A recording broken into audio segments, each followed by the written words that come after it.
Pozdrav svima, danas je 28.12.2015. i danas jedan sunčani, topli ponedjeljak. Zapravo ne mogu reći da je topli jer još nisam bio vani. Probudio sam se prije nekih 20 minuta, doručkovao sam, popio sam Rakutan i obrio sam se i eto sad snimam ovaj video.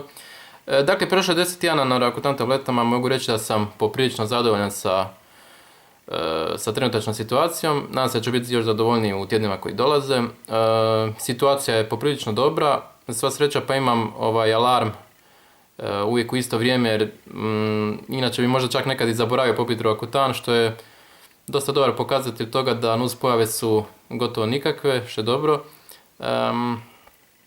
Dakle, psihički, fizički sve u redu, psihički pogotovo, fizički jedino zbog ovog sušenja i usnica i lica, ali to je tako uobičajeno, tako mora biti, tako da ne predstavlja nikakav problem, moram priznati.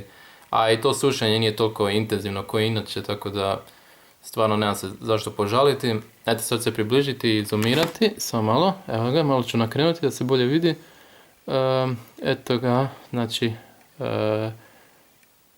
ovdje vidite kako se to suši, stvara se kao neki pokrovčić.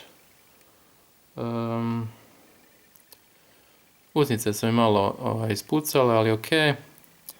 Noc je ok, nemam onih bijelih akni koje sam znao imati, pogotovo u srednjoj školi. Jedno 20 komada i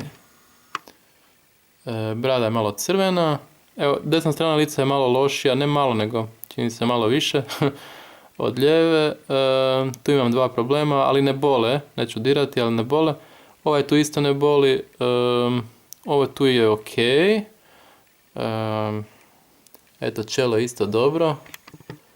Čelo isto dobro, brada isto ok, malo je crvenkastija od čela, ali dobro, eto. Ide to sve na bolje, tako mi se čini. Dani prolaze, eto tako, dan po dan, do, nadam se, što boljeg rezultata i to bi bilo to. Pozdravljam vas do idućeg tjedna. Bok.